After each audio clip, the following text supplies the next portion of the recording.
Diwa. Pagsaksi sa mga pangyayaring hindi mo sukat akalain.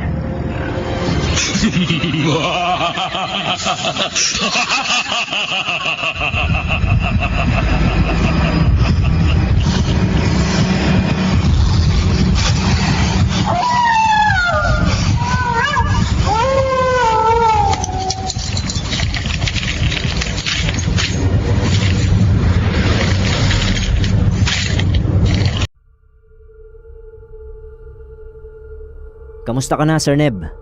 Tawagin mo na lang akong Arthur. Isa ako sa mga subscribers mo at hindi ko pinalalampas ang bawat upload mo. Kaya naman naisipan kong ibahagi rin sa'yo ang nakapangingilabot kong karanasan.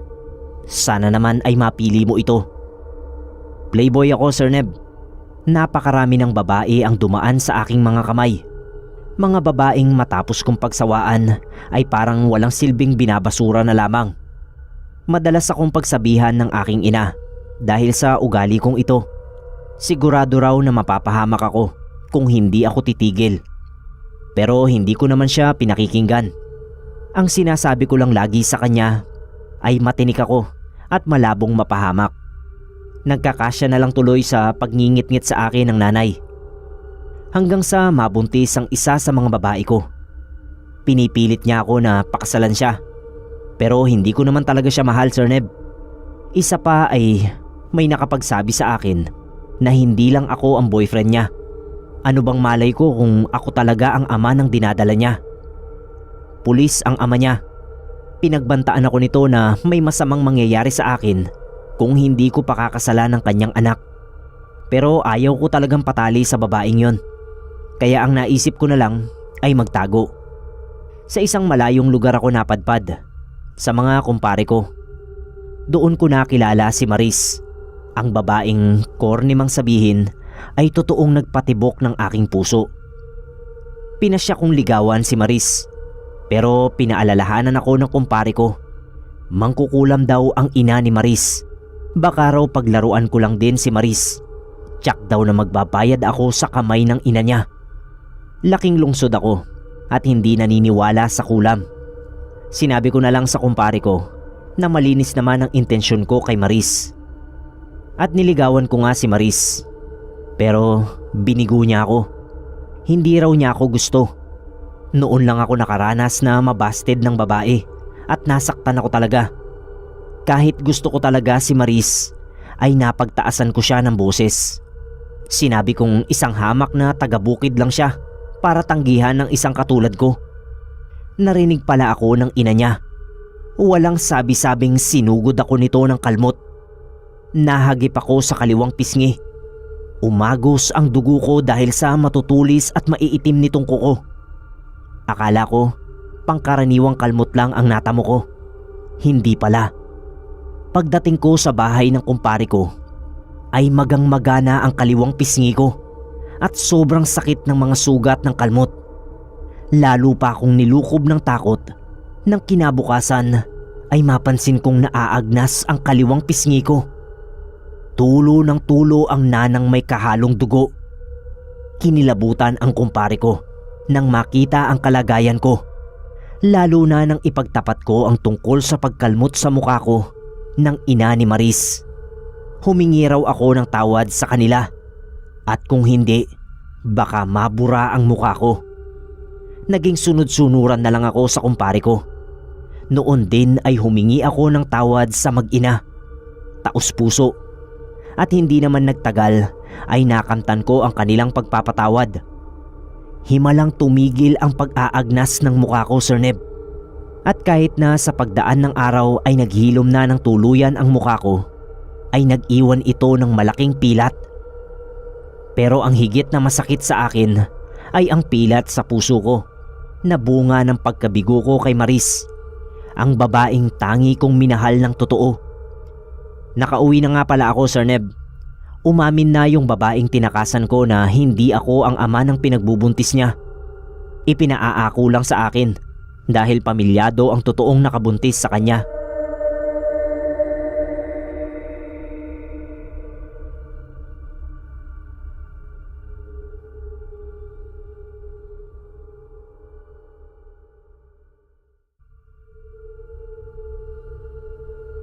Magandang araw, Idol Neb. Tawagin mo na lang akong Daniel. Si Daniel na hanggang ngayon ay naghahanap pa rin ng Catherine ng buhay ko. Sa edad kong 38, isang beses pa lang ako nagkakajowa. At nakakahiyamang sabihin, mukhang may tama pa sa utak yung babae, kaya pinatos ako. Hindi rin kami nagtagal. Hiniwalayan ko siya.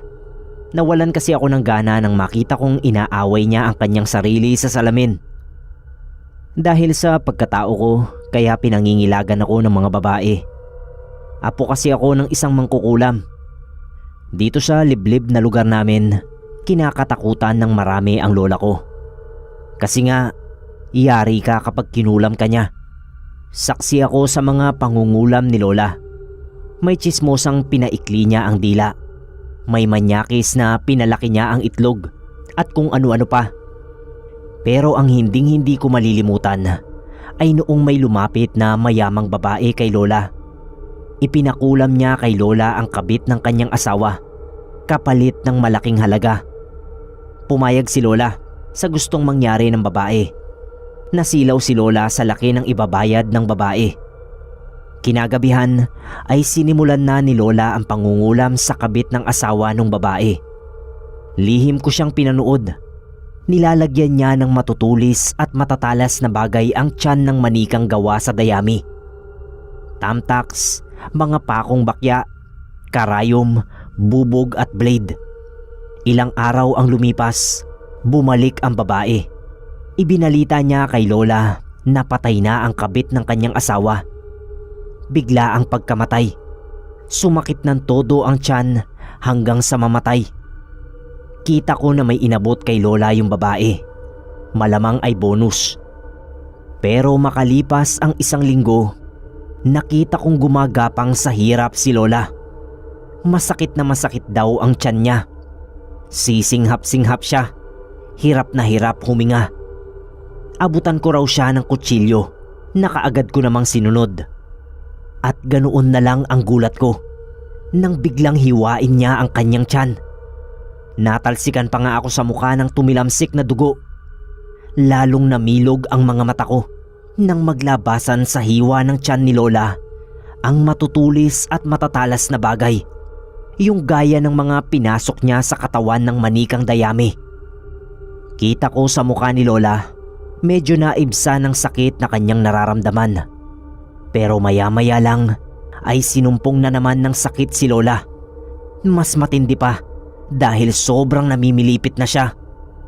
Kahit hirap na hirap magsalita, ay sinabi sa akin ni lola na marami pa raw matutulis at matatalas na bagay sa loob ng kanyang katawan.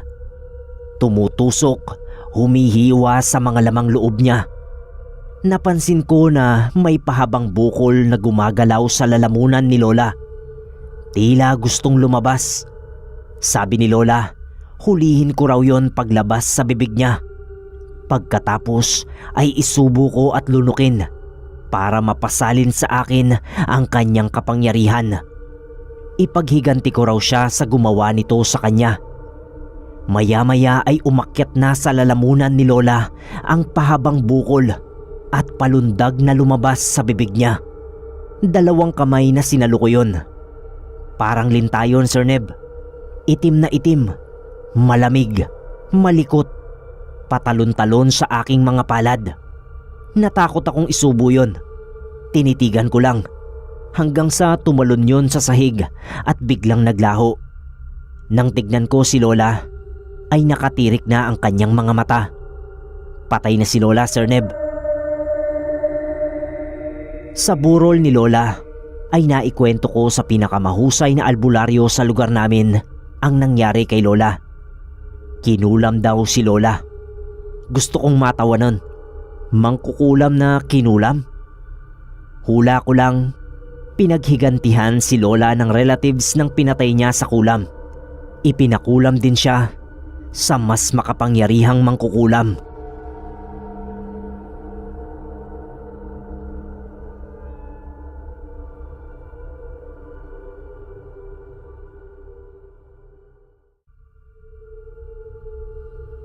Magandang araw, Sir Neb.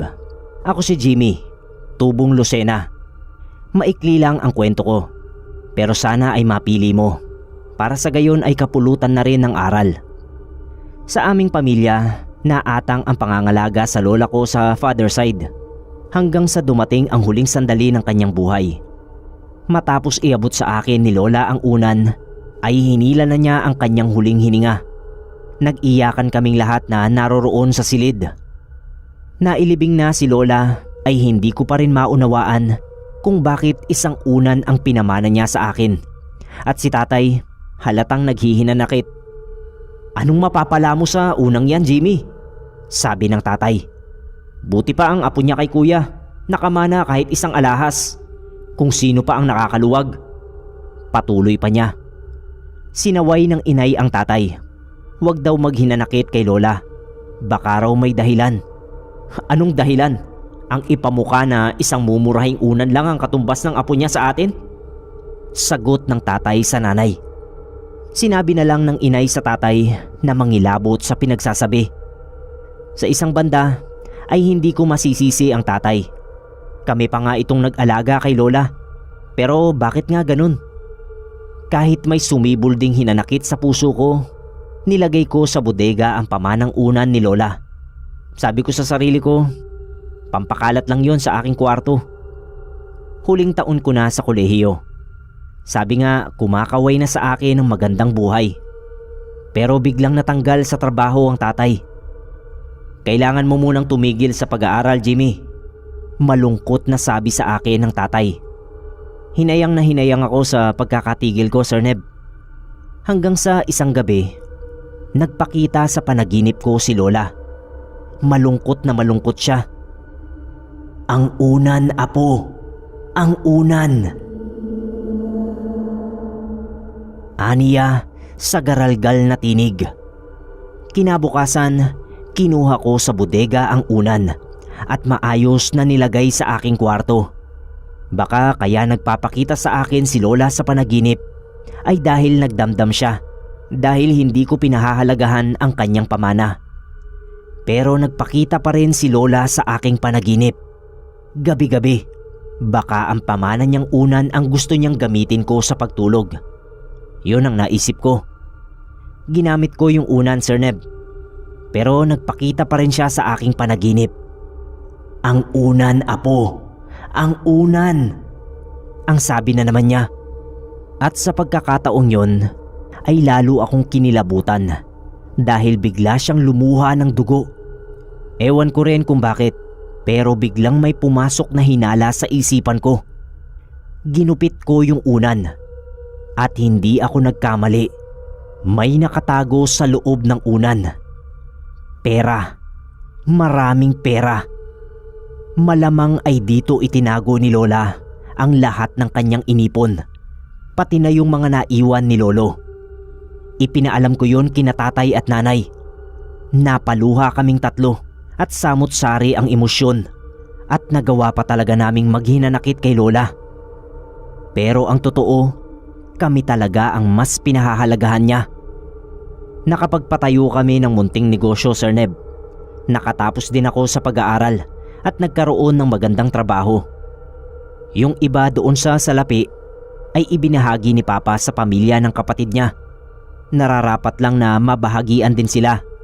Ayaw naman naming solohin ang lahat. Sobra-sobra ang pasasalamat namin kay lola at sa kanyang pamana.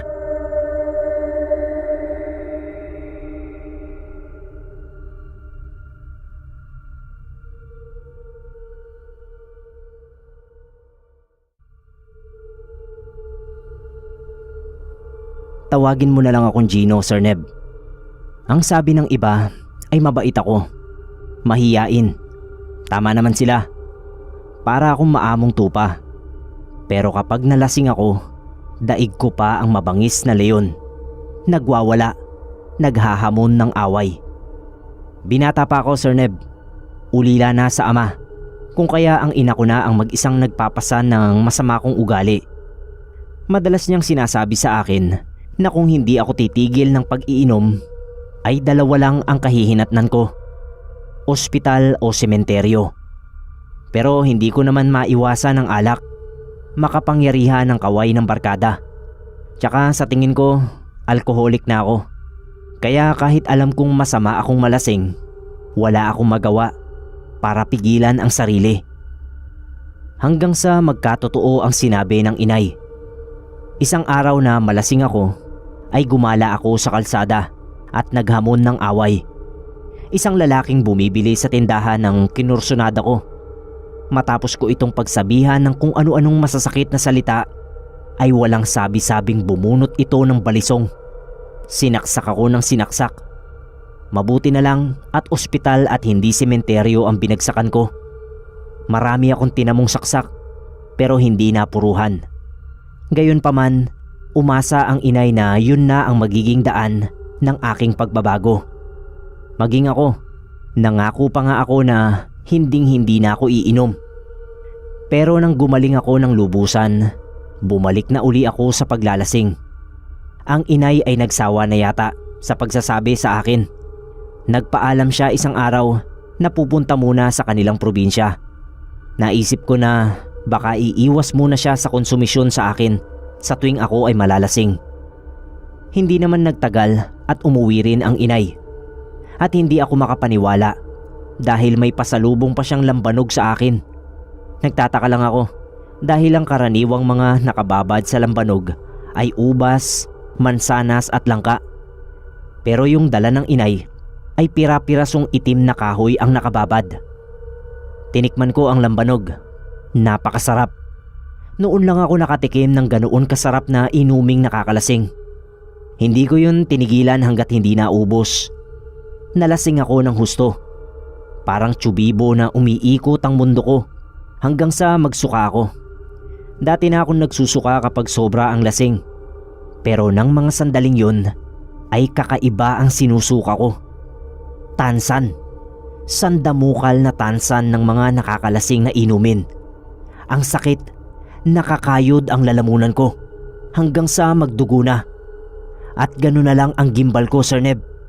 Dahil pagtingala ko, nakita ko ang mga bangkay ng mga mahal ko sa buhay na namatay ng dahil sa alak.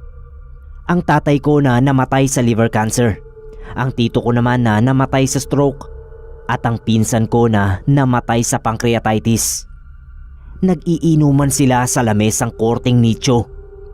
Pero walang pakialam. Basta inom lang sila ng inom. Malayo ang tingin. Napasigaw ako ng malakas. Malakas na malakas. Sumugod sa akin ang inay at tinanong ako kung bakit. Nanlalaki ang mga matang nagkwento ako kay inay. Pinabulaanan niyang lahat ang mga sinabi ko. Namamalikmata lang daw ako. Marahil dahil sa sobrang kalasingan. Baka nga, naisip ko. Kasi nang tignan ko ang suka ko, normal naman at hindi mga tansan. Wala na rin ang mga bangkay ng tatay, tito at pinsan ko na nakita kong nag-iinuman. Hindi rin naman ako naniniwala sa mga kababalaghan nun. Kaya nagkibit balikat na lang ako. Tama ang inay. Guni-guni ko lang ang lahat. Paglapat ng likod ko sa higaan ay nakatulog agad ako. Pero maya-maya, otomatikong nagising ako. Tinignan ko ang oras. Saktong 12:00 ng hating gabi. Parang bulang naglaho na ang antok ko. At ang naisip ko ay lumabas sa kalsada para magsigarilyo. Hindi pa ako nagtatagal sa kinaroroonan ko nang biglang makarinig ako ng tugtog. Punebre o tugtog sa patay kapag ililibing. Natanaw ko ang paparating na funeral march. Nagtayuan ang mga balahibo ko sa katawan. Sinong hindi kikilabutan? Saan ka naman nakakita ng libing sa hating gabi? At ang makikipaglibing, lahat ay nakaternong itim. Para akong pinako sa kinatatayuan ko, Sir Neb. Hanggang sa tumapat sa akin ang mga lalaking may buhat sa itim na kabaong. Ibinaba nila yon sa harapan ko. Hindi ko naiwasan na hindi tignan kung sino ang nasa loob ng kabaong. At parang pinakyaw ko na lahat ng takot sa mundo nang makita ko kung sino ang nahihimlay sa loob nun. Ako ang nasa loob ng kabaong. Payat na payat at parang napakahirap ng pinagdaanan. Pero ang higit na nakanakaw ng pansin ko ay ang napakaraming tansan ng alak na nakakumot sa bangkay ko. Hindi ko nakayanan ang matinding takot. Sumisigaw na nagtatakbo ako papasok ng bahay. Nakasalubong ko ang inay na naalarma pala sa malakas kong sigaw. Nagkwento ako sa kanya at muli sinabi niyang guni-guni ko lang ang lahat. Simula nang inumin ko ang lambanog na pasalubong ng inay ay kung ano-ano ng katatakutan ang nakikita ko. At sa tuwing tatangkain kong makipag-inuman sa mga barkada ko ay hindi natutuloy dahil mabahong mabaho ang amoy ko sa alak. Bumabaliktad ang sikmura ko hanggang sa tuluyan nang mawala ang pagkasugapa ko sa alak. Tsaka naman nagtapat sa akin ang inay. Kaya raw siya umuwi sa probinsya nila ay lumapit siya sa isang kilalang mangkukulam.